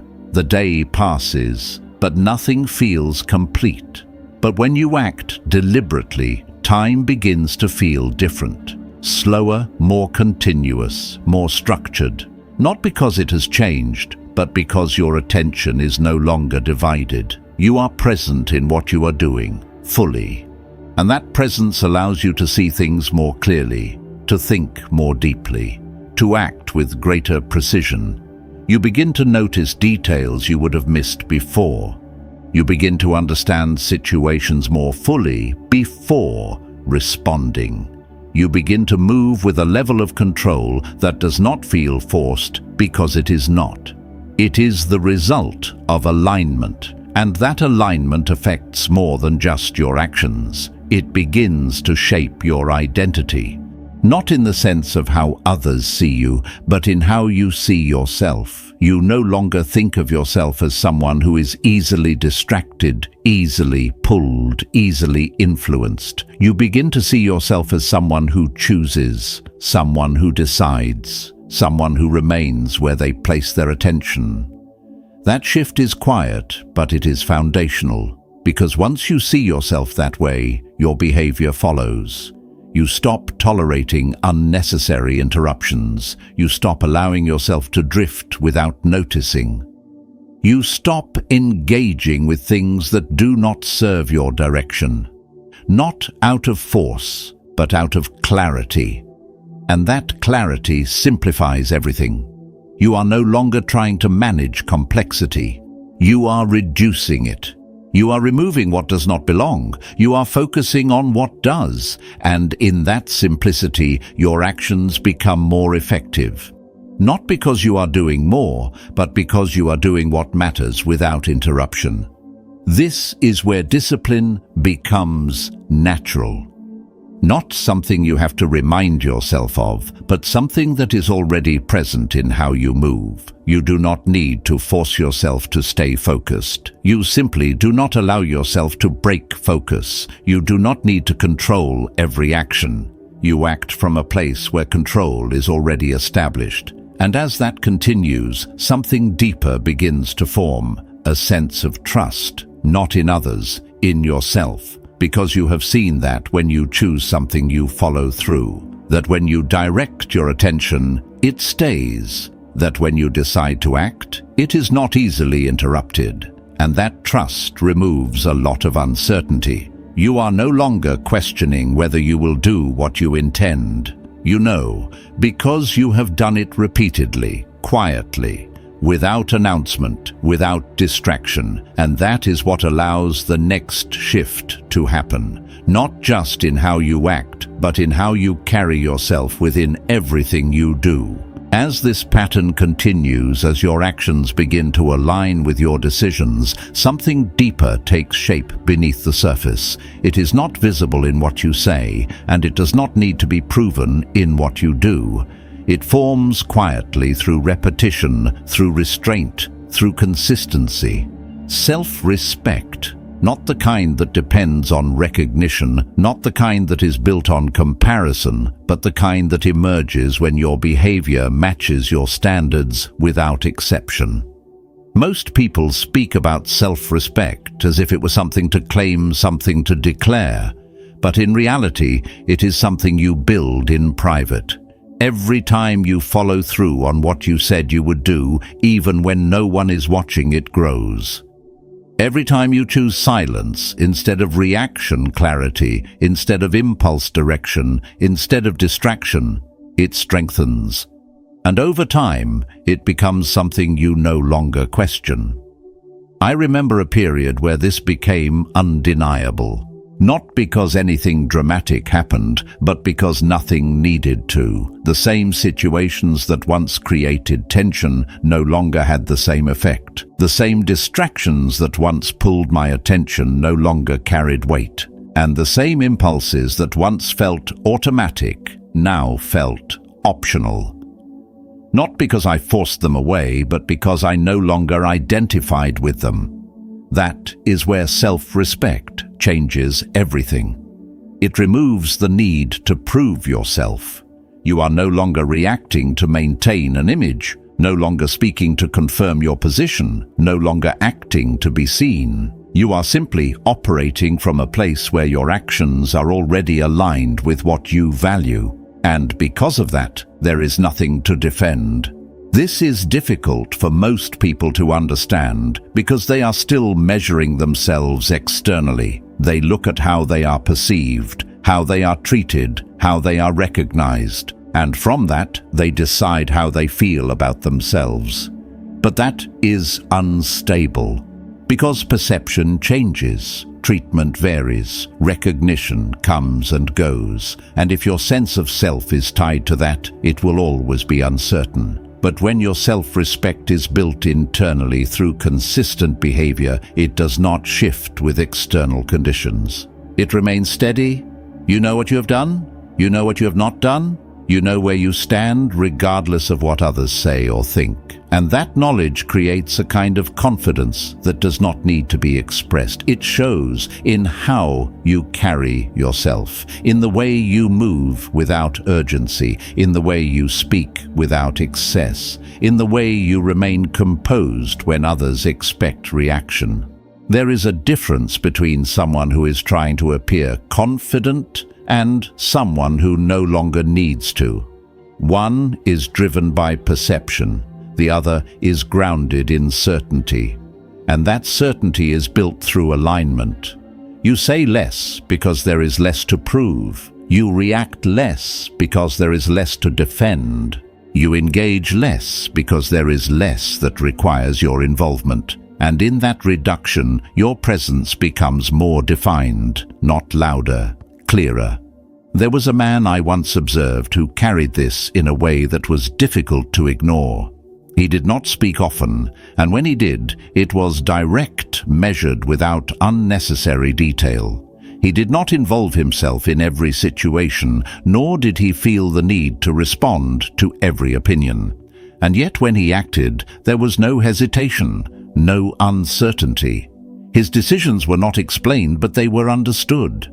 That kind of presence does not come from personality. It comes from discipline, from knowing where you stand and not moving from it unnecessarily, from having a standard that is not influenced by the moment. And once you reach that point, something else begins to happen. You become less affected by how others behave, not because you are indifferent, but because you are no longer dependent on it. If someone is respectful, it does not elevate you. If someone is dismissive, it does not diminish you. Their behavior remains theirs. Your position remains yours.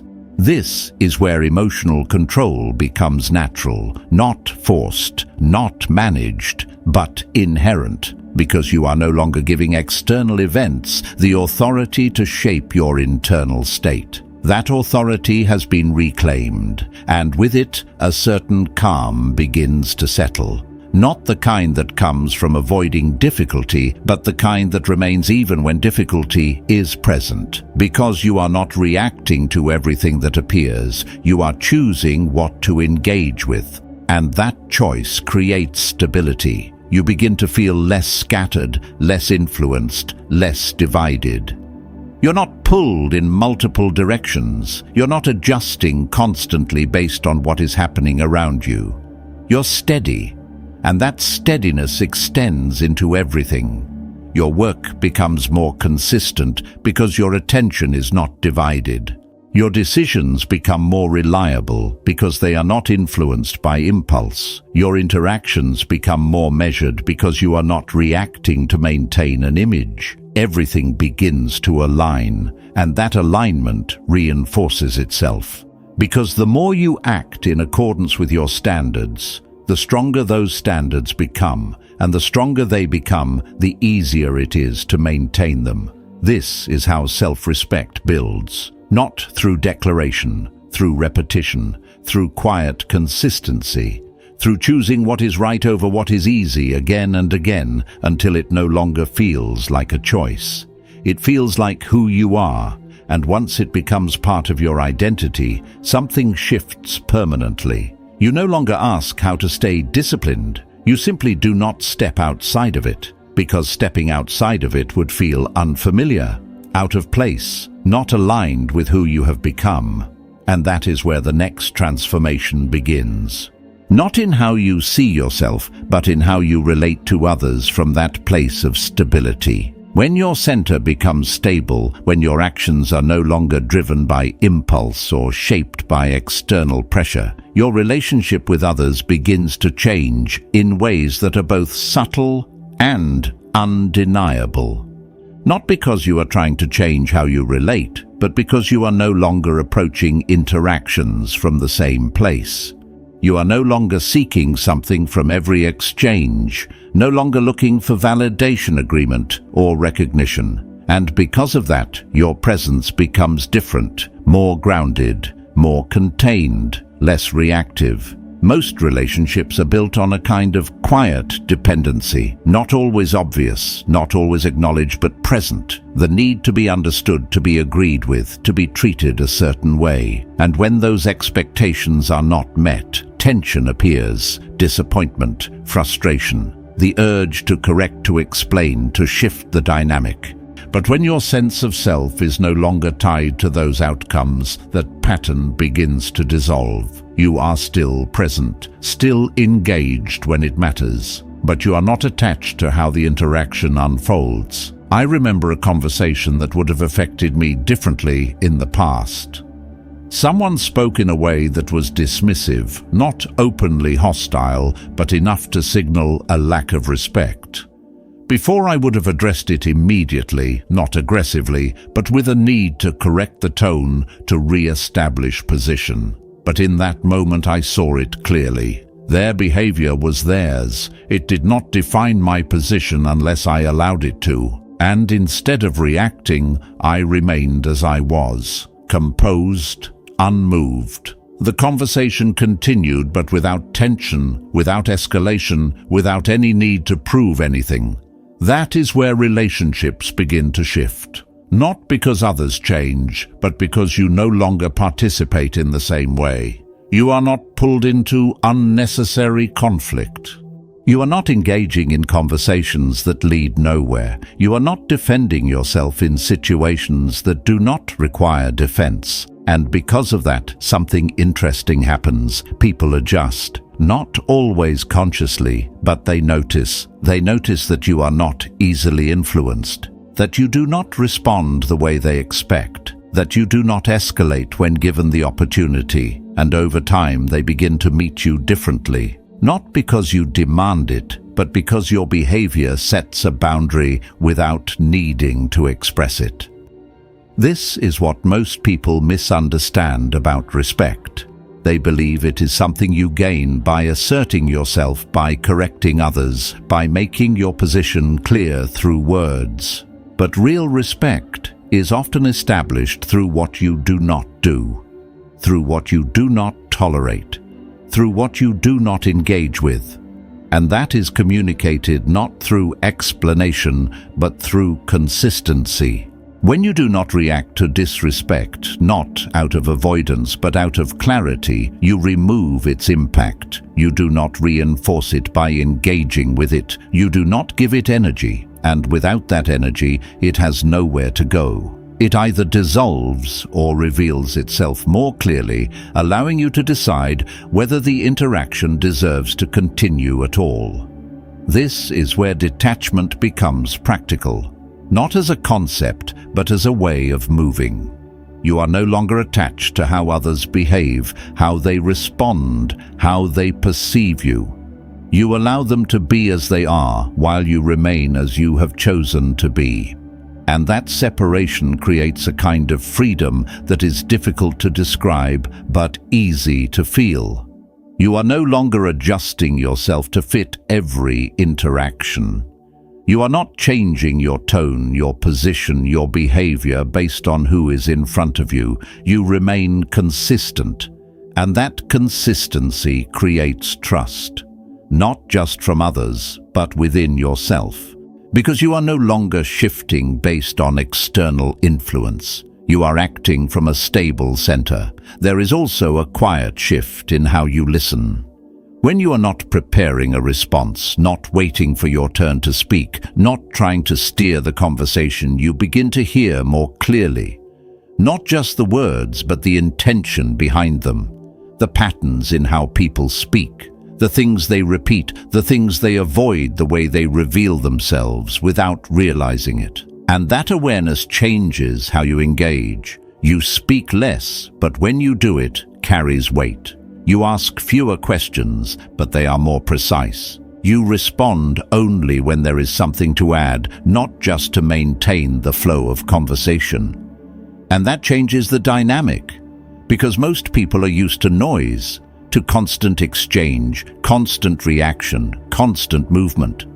But when they encounter someone who is not operating that way, it creates space. And in that space, things become clearer. Not just for you, but for them. This is not manipulation, it is alignment. You are not trying to control the interaction. You are simply not disrupting it unnecessarily, and that allows it to unfold naturally, without force, without interference. There is also a point where you begin to recognize which relationships are aligned with your direction and which are not. Not through judgment, but through observation. Some interactions feel grounded, stable, constructive. Others feel scattered, draining, repetitive. And once you see that clearly, your engagement becomes more selective. Not out of rejection, but out of clarity. You spend more time where there is alignment, less time where there is not. And that selection protects your focus, your energy, your direction. Because not every relationship supports where you are going, and not every interaction deserves your attention. This is where boundaries form, not through statements, but through behavior.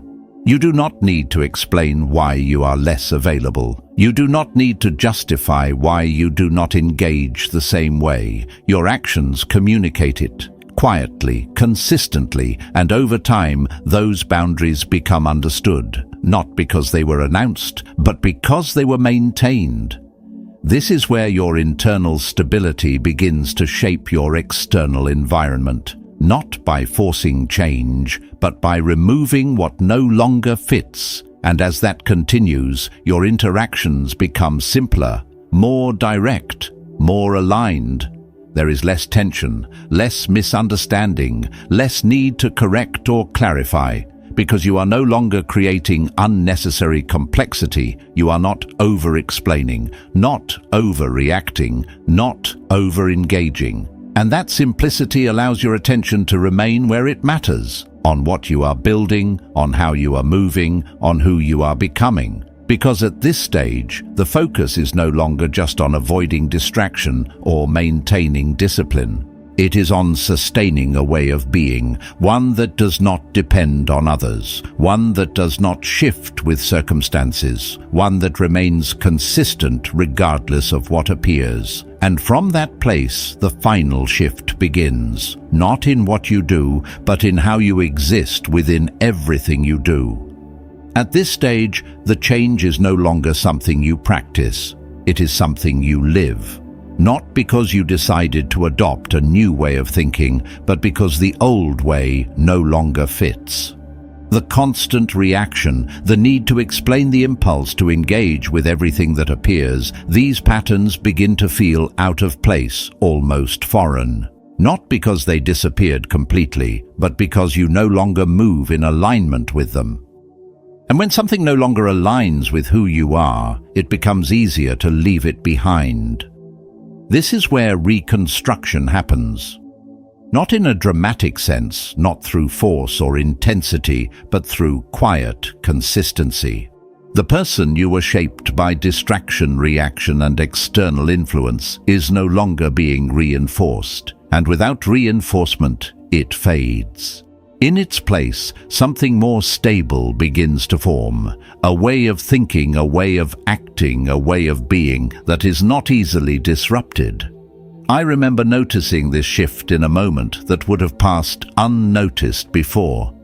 A situation unfolded that would normally have drawn my full attention. Not because it was important, but because it was available. Something to engage with, something to respond to, something to fill space. And for a second, the old impulse appeared. The urge to step into it, to follow it, to give it attention simply because it was there. But it passed, not through resistance, but through disinterest. It no longer held weight. That is when you realize something has changed. Not your environment, you. Because the same situations are still there. The same distractions, the same invitations to react, the same opportunities to engage unnecessarily, but your response to them is different, or more precisely, your lack of response. And that absence is not emptiness, it is clarity. You are no longer filling space for the sake of it, no longer moving because something is available, no longer reacting because something appeared. You are moving only when there is reason to move, speaking only when there is something to say, acting only when it serves your direction. And in that, your life becomes quieter, not externally, but internally. The constant noise begins to fade. The need to respond, to check, to engage begins to dissolve. And what remains is something most people rarely experience. Stillness, not inactivity, not withdrawal, but a state where your mind is not constantly pulled in multiple directions. A state where your attention is not fragmented. A state where your presence is fully where you have chosen it to be. This is where strength becomes visible, not in action, but in restraint, not in expression, but in clarity, not in movement, but in direction, because you are no longer trying to control everything. You are simply not being controlled by what is not yours. And that distinction is what separates those who drift from those who lead themselves. Most people continue to move outward, constantly engaging, constantly reacting, constantly adjusting based on what is happening around them. And because of that, they never fully arrive anywhere. Their direction shifts, their focus breaks, their energy is divided. But when you move inward first, when you establish control over what is within you, everything else begins to organize itself around that center. Not perfectly, not without difficulty, but consistently. You begin to notice that your decisions are no longer influenced by urgency, that your actions are no longer shaped by impulse, that your attention is no longer available to everything that asks for it, and with that, something else becomes possible. Freedom. Not the kind that comes from having more options, but the kind that comes from needing fewer. You are not chasing every opportunity. You are not engaging in every conversation. You are not trying to be everywhere at once. You are where you chose to be, doing what you chose to do. And that simplicity creates a kind of power that does not need to be expressed. It is felt in how you move, in how you decide, in how you remain steady when everything around you is not. There is also a shift in how you experience time. It no longer feels rushed, no longer fragmented, no longer filled with unnecessary urgency. It becomes more continuous, more structured, more aligned with your actions. Not because time has changed, but because your attention is no longer divided across too many things. You are present. And that presence allows you to move with intention, to complete what you start, to follow through without interruption, to build something that is not constantly being reset. This is where identity becomes clear. Not something you define through words, but something that is revealed through behavior. You are someone who does not react unnecessarily, someone who does not speak without purpose, someone who does not give attention to what does not deserve it. And because of that, you are someone who moves with clarity, with control, with direction. That identity is not constructed through effort. It is uncovered through removal, removing what does not belong, what does not serve, what does not align. And once it is uncovered, it does not need to be maintained through force. It maintains itself, because everything you do supports it. Every decision, every action, every moment of restraint. And as this continues, something becomes undeniable. You are no longer the person who was easily distracted, easily influenced, easily pulled away from yourself. You are someone who remains, not rigid, not closed, but centered. And from that center, the final understanding begins to emerge. Not about what you have changed, but about what was always available to you. At the end of this shift, you begin to see something that was never hidden, only overlooked. Nothing you have built here is new. There is no external system, no secret method, no sudden transformation that arrived from outside. What has changed is your relationship with what was always within your reach. Your attention, your judgment, your response. These were never taken from you. They were simply given away, slowly, repeatedly, without awareness. And what you have done is not acquire something new, but reclaim what was already yours. That realization carries weight, because it removes excuses. You can no longer say that you need the right conditions, the right environment, the right timing to become focused, disciplined, composed. You have seen through your own actions that none of those are required. The world has not become quieter. People have not become less demanding. Distractions have not disappeared. And yet you are no longer affected by them in the same way. That is not because they changed. It is because your participation in them changed. This is what the Stoics understood with clarity that still applies now. The disturbance is not in what happens, it is in how you receive it. And when your reception is disciplined, when your judgment is not immediate, when your response is chosen rather than automatic, the same world produces a different experience. Not easier, not softer, but more stable, more directed, more aligned. There is a point where this becomes undeniable. You begin to move through situations that once disrupted you without carrying anything from them. A comment is made and it passes. A delay occurs and it does not disturb your direction. An opinion is expressed and it does not alter your position. Not because you are indifferent, but because you're no longer assigning unnecessary meaning to everything that appears. You see things for what they are not, for what they seem in the moment. And that clarity simplifies everything. You no longer need to respond to every misunderstanding. You no longer need to correct every perception. You no longer need to involve yourself in every situation. You begin to understand that most things resolve themselves when you do not interfere with them. That most tension dissolves when you do not reinforce it. That most distractions lose their effect when you do not engage with them. This is not withdrawal, it is discipline. The discipline to remain where you have chosen to be.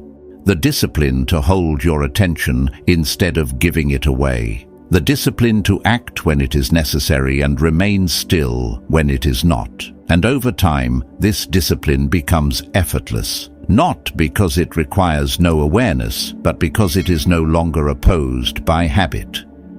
The old patterns have weakened. The impulse to react has lost its authority. The need to speak has been replaced by the ability to choose silence. And in that transition, something stabilizes permanently. You trust yourself. Not in a loud or visible way, but in a quiet certainty.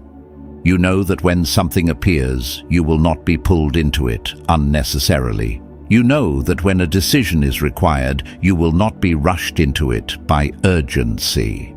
You know that when a situation invites reaction, you will pause long enough to see it clearly before acting.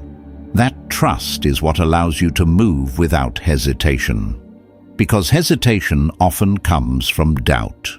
From not knowing whether you will follow through. From not knowing whether you will remain steady when something challenges you. But once you have proven to yourself repeatedly that you can hold your position, that doubt begins to disappear. You do not need to question whether you will act with discipline. You already do, and that changes how you approach everything.